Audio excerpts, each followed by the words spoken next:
iyadoo meel xasaasi ah uu marayo dagaalkii ciidamada Soomaaliya ay kaga jireen dhulkii Soomaali galbeed haatanna loo yaqaan gobolka ismaamulka Soomaalida Itoobiya ayaa taliyaasha ciidamada ee Soomaaliya waxay ku dhaqaaqeen tallaabo aan hore loo arag oo ahayd inay kharajiyaan tiro badan oo ka tirsan ciidamada militariga taariikhyahano iyo dad kale oo xogogaal ah waxay ii sheegeen in tirada saxda ah ee dhimatay ay ahayd 83 dhinaca kalese waxaa la isku waafaqsan yahay in dilkaasi uu dhacay kana dhacay meel u dhow deegaanka Garab Case oo aan ka fogeyn magaalada Jigjiga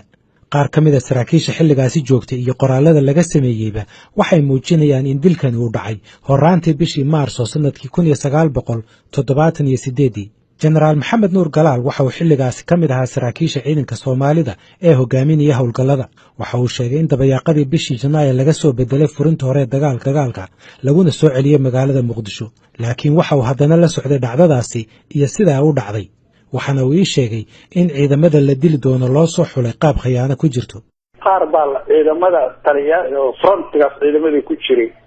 fronta Jigjiga jinacsanay ilaa iyo dhinacaas Jigjiga ku jiray ayaa telegram looga diray Hargeysa looga diray anagu ma aqaan saxeexay ma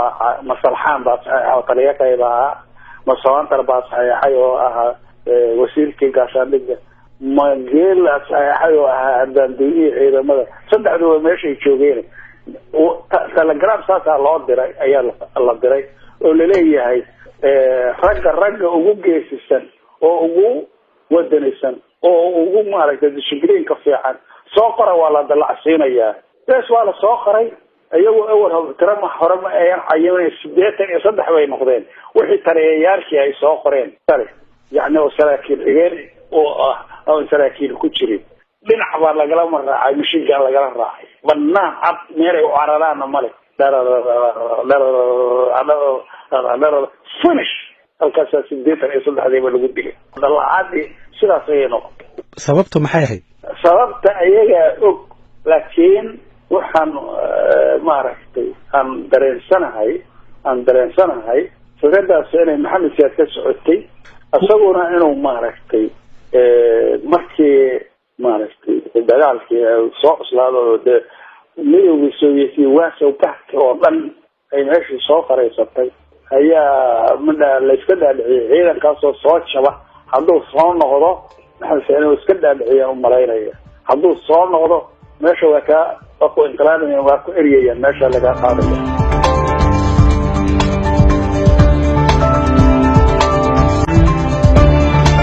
Korneel Maxamed Ibraahim Guuber waxa uu ahaa abaanduulaha taliska madaaficda goobta waxa uu ii sheegay in dilkaasi uu qayb ka ahaa minjaxaabin ku socotay ciidanka waxa uu isagu goobjoog u ahaa qaar ka mid ah amarada la bixiyay oo uu arkayay inay ahaayeen kuwa halis gelinaya nafta askarta Soomaaliyeed iyo istiraatiijiyadii dagaalka waxa uu aaminsan yahay in boqongoynta lagu sameeyay ciidanka iyo dilka ay isla xiriireen ayna qayb ka ahaayeen shirqool hoose oo loo maleegayo ciidanka Soomaalida maxaajibi ciidankaas qorshe naga qarsoon haddii aniga aan rasaas ku weydiisto oo aad rasaas la'aan dhigtay oo aan raashin ku weydiistay oo aad raashin la'aan dhigtay ciidankii ma adiga taliyaha haajibi oo aagan hogaaminay oo waday mise anaa jibi adaa jibi war madfaca see meesha looga qaadaya baabuurkan see looga wadanaya laakiin sabotage ma garan markaa iyada okay galaal baan ka gartay niyo waaye minjaxaabinta dadka mas'uulka ka ah miyaad ka hadli kartaa minjaxaabinta ka waa dadka naga sarreeyay oo na xukumay oo ay ka mid yihiin haddii markaas yaa na xukumay aniga cid ka maqneed ma jiro ciraa joogay galaal baa joogay waxaa joogay mataqaanaa samatar laakiin hebel kuma dhahayo hebel aan dhiibi amarkan kuma dhihi karo waxaa laga yaabaa ayaga dhexdooda inay iska warqabin waxaa laga yaabaa gacan kale oo ka baxsan oo saraakiisha sarsare oo hoggaanka dagaalka waday in la isku xirnaa oo la raba in ciidankan uu jaba la fashilmo dagaalkan raalli laga ahayn laakiin dhalinyaradan oo junior officerka kabtanada iyo mijirada iyo saraakiisha waaweyn qaarkood rootigan liisoo diraya arrintan lama socdaan gaashaanle sare Daawud Cabdulle waxa uu ahaa madaxa kabka ama dayactirka baabuurta waxaana uu taliye ka ahaa qayb lagu magacaabo Baadham 3 waxa uu xilligii dilkani u dhacay oo ku sugnaa degmada Galaashe waxaase uu ka mid ahaa saraakiishii diiday inay qayb ka noqdaan inqilaabka la sheegay inay ka shaqaynayeen saraakiisha ciidamada qaarkood waxbarta ugu fiiqay oo uu dilka askartaasi la xiriiriyey saraakiishii hoosta ka qorshaynaysa inqilaabka gaar ahaanna gaashaanla sare maxamuud sheekh cusmaan ciro oo ahaa taliyihii kulmiska jigjiga arrintaas waxaa hogaaminayay oo aas-aaskeeda iyo hoggaankeedaba lahay ninka ciro la yidhaha laakiin waa lala aqbalay ma garat waxaa jirto mahmaah oo raashiyan ah oo la yidhaaho kacaanka waxaa dila kacaan diid wuxuuna ku dilaa gacanta kacaanka nin haddaan kuu dilciyo ninka wadaniga waxaa dila wadani xume wuxuuna ku dilaa gacanta wadaniga marka taasay aheeday dawladda waa lagu dilay laakiin waxaa lahay dilka ninkaan kuu sheegay kabacdina dilku soo dhacay dilka de wuxuu dhacay waa la iskugu niri goorbarqa beebeyaal iyo waxbaa lagu wareejiyey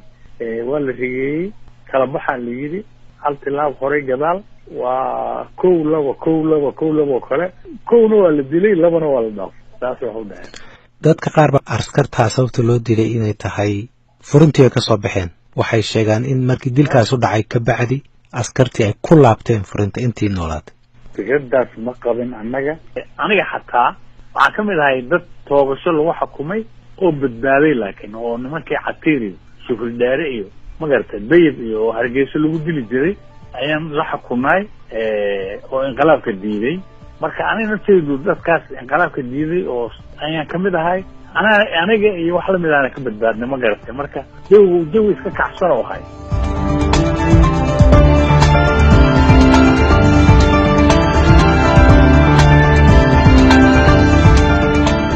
haddaba ciidankaasi la laayay ma waxaa dilkooda amray hoggaankii ugu sarreeyey ee waddanka sida ay ku doodayaan saraakiisha qaarkood mise dhagartu waxa ay ku ekayd saraakiisha hoose oo iyagu go'aan ka qaatay sababta loo dilayse ma waxay ahayd in hoos loo dhigo niyadda ciidanka soomaalida mise waxaa loo dedejiyo afgembi milatari oo saraakiisha qaarkood qorshaynayeen mise waxay ahayd shirqool ay ka dambeeyeen midowda soofiyeti oo galaangal badan ku lahaa ciidamada soomaalida dhismaha iyo tababarkoodana qayb ka soo qaatay gaashaanla sare cabdi salaad cali waxa uu ahaa madaxa hoggaanka sahanka ee ciidamada soomaaliya balse xilliga dagaalku uu socday waxa uu ahaa abbaanduulaha kulmiska jigjiga oo ahaa kan jiiddiisa uu ka dhacay dilku gaashaanla sare cabdi salaad cali waxa uu ku sugnaa goobta uu ka dhacay dilkaasi ee duleedka garab case xogta uu bixinayaa qayb ahaan waa ay ka duwan tahay tan ay bixiyeen saraakiisha kale aan ku waraystay barnaamijkan waxa uu leeyahay amarka waxaa bixiyey wasiirkii gaashaandhigga ee xilligaasi jenaraal maxamed cali samater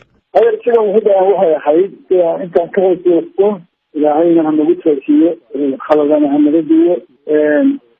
jigjiga ayaan joognay marka maalinta arrintaas aada weydiisay dhici doonto ciidamo badan baa yani ka soo baxay difaacyadii hore askaro badan baa iska magaalada jigjiga soo galay markaasna waxaa nala joogay wasiirkii gaashaandhigga iyo tiim la socda maxamed cali samater marka maadaama ciidamadaasi amar la-aan ay difaacyadii ka soo baxeen subaxdii waa la fayliyey waxaa lagu fayliyey meeshii taangiyada etoobiya xarunta u ahaan jiray buurta yar lahayd halkaas ayaa lagu fayliyey garab case markii la fayliyey ciidan door bay noqdeen oo ilaa 2,000 iyo boqolaal beer boqolaalkaas waa khaldi karaa laakiin 2,000 waa hubaan 200 iyo jajabay baan filayaa inay qiyaastayda hadda aday ahaayeen dabadeedna amar baa la baxshay siirkii gaashaandhigii go-aan buu qaatay ciidamadana amar la-aan bay soo baxeen difaacaadkii lagu ogaa ka soo baxeen marka amar buu baxshay wuxuu yidhi safkay ku jiraan ciidamadii saraakiishoodu qolo wada saraakiishoodu waa hortaa kuwixii soo baxay marka amar buu baxshay wuxuu yidhi sida koob ha lagu sameeyo 1, 2, 3 ha laga bilaaco lambarka 30aad qof kastoo noqda xagga ha loo saaro wadankaas kuwa kale inuu darsi u noqdo tusaale u noqdaa looga jeedaayo dambi gaar ah oo iyagu lambar 30 gooni u galay ma jirin wixii 30 noqday goonaha loo saaray ciidan adigu 70 qiyaasayda hadda anigu 1 gooti ma dhihin meeshata waa jiro wixii ciidan 70 oo 30kaas lagu soo saaray waa gooni loo saaray dabadeedna ciidamo koofiyad casa iyo baabuuro qoryo saaran yihiin baa dhinacyada laga dhigay amar baa la baxshay ciidamadii koofiyad casa waxaa layii ku fura rasaas baa lagu furay ciidankaas dabadeed waxaa maqlay hal qof baa ka baxay oo buurta dhinaceeda kale ka baxay marka amarka toogashada ma maxamed cali samater buu ku ekaa mise madax la socday dowladda madaxweynaha iyo madaxweyne ku-xigeenku mar walba de xiriirkooda joogtu ahaa kolley waa kala warqaadanayeen laakiin anigu de madaxweyne iyo madaxweyne ku-xigeen aniga sarkaal caadigaan iska ahaayo markay wada hadlayaan badanaada goobsoo kale aanu noqon jirin caadi nooma ahayn xataa waxaa joogay nin golaha saraabaa meesha joogay magaalada markaa joogay hadda iyagoo dhan waa naga hooseeyaano ilaahay ha u naxariiste cabdirasaaq maxamuud abubakar la oran jiray isagaa wakiilka golaha sare ee jijiga ahaa laakiin hade markaas waxaa toogashadu dhacaysa iyo waxaas nalama u joogin arrin ciidan bay iska ahayd isagii markaa politician ahaan buu u joogay ahaan siyaasad ahaan buu u joogay arrinta ku saabsan waa laydin dallacsiinayaaye sargaalka askarta idinku wanaagsan soo saara arrintaas hadalkaasoo kale waxa igu yidhi ninka la yidhaahdo generaal galaal waxaad leedahay ma jirin arrintaasi anigu waxaan leeyahay arrintaas wax galaal markaas iyada waktigaasna ciidanka waaba ka wareegayo isagoo awalna markii hore diris dhabu ahaayo wajhadan ma ahayn wuxuu ka dhibaatadu ka dhacday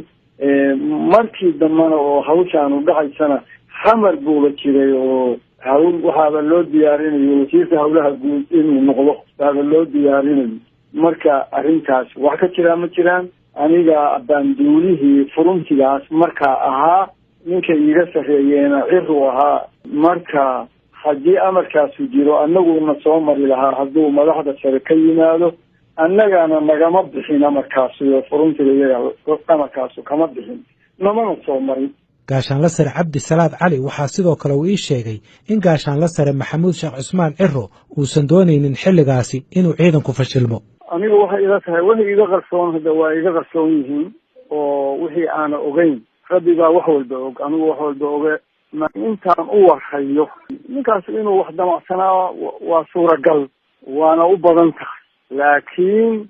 misana ciidanku inuu fashilo meesha dhibaato ka dhacdo inuu ka shaqaynayay anigu u malaynmayo sababtu waxay tahay ciidanku hadduu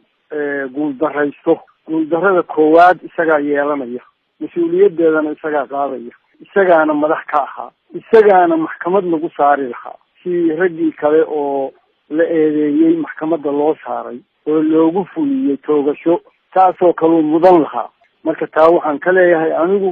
ma aaminsani inay sidaa tahay ku-xigeenkiisiina waa lahaa abaanduulihii meesha ayaan ahaa waxaan anigoo ku-xigeenkiisa ogaan waayeyna kuwo kaloo meelo kale joogay ama xamar joogay ama furuntiyaal kale joogay waxaan malaynayaa inayan ogaan karin ogogaalna u noqon karin anigu intaasaan ka leeyahay laakiinse gaashaanla sare maxamed ibraahim guuber waxa uu leeyahay waxba kama jiraan si bakhtiyaar nasiib ah lagu soo xulay nin maanta maxkamad lagu soo istaajin kara oo la dhihi kara hebelaa ka dambeey ma jiro laakiin waxaa noo muuqata in arrinta tan sabotage ciro iyo in la halmaashana ay ka dambeeyeen samatar doonta oo fuuli duleelin maayo maxamed siyaad doonta oo fuuli duleelin maayo ciidankan inuu kala carara kala yaaca muraal xumo imaada ayaa dadkaa loo laayay saraakiishaana loo laayay ninna mataqaanaa samatar u dhiibaa sow maxamed siyaad u dhiibaya see mataqaanaa yani maarag annaga waxbaba maanan ogeyn iska dhaaf joobaniyaan iska een dhalinyare waxbaba aan la socon laakiin nooy abyaama beensaato markaan soo baxnay oo aan cagaha dhulka dhignay ayaa la fikiray oo la yidhi war say ku dhacday arrintaas sabotaaj bay waxaan kusoo dul istaajiyey inta aniga sabotaaj liigu sameeyey oo guur laleeyahay in layg mataqaana diyaaradii garaacda oo hurta liiga wadanayo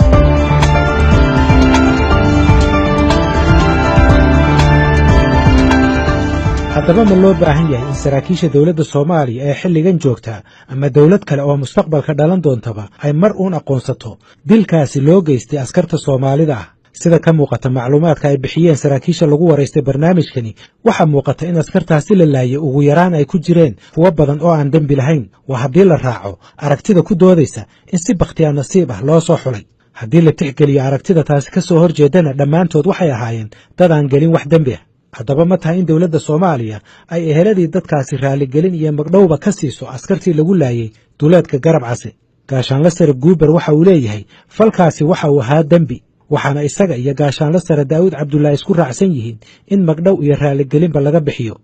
nacam crime waa crime dad la laay macna darre loo laay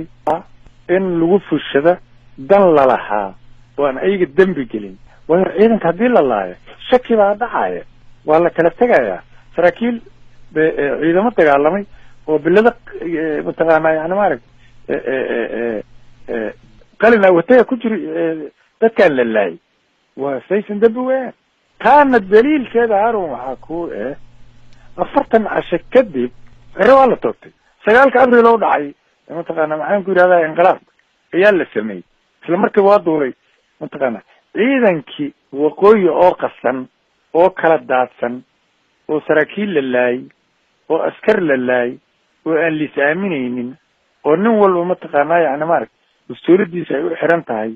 ayuu xamar ka degay 9 abriil oo ku dhuftay sideeda kiyaaraskuis wayel waa anagoonan ciyaaraynin baa nin laga sheegay way marka in la magdhabo oo la xasuusto way mudan yihiin aaday magacyadooda derbiga lagu taxa military inyota la yiraahda dadkii ay ka geeriyoodeen wixii maaragtay la gartana laga siiyo harun waa mudan yihiin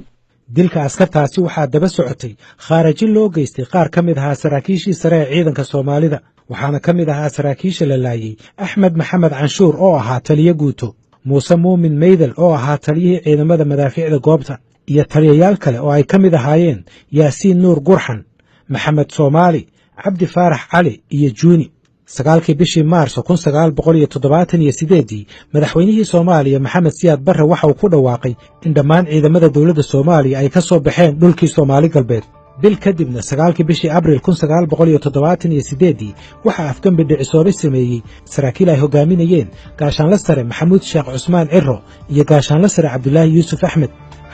Yuusuf Axmed waxa uu ku qoray buuggiisa in afgambigaas 12 bishii Abriil oo ku beegnayd maalinta ciidanka xoogga dalka Soomaaliyeed balse uu soo hormariyay gaashaanle sare Maxamuud Sheekh Cusmaan Ciro kadib markii afgambigaasi uu dhicisoobay waxaa la qabtay 20 saraakiil ah kuwaas oo markii dambena la khaarijiyay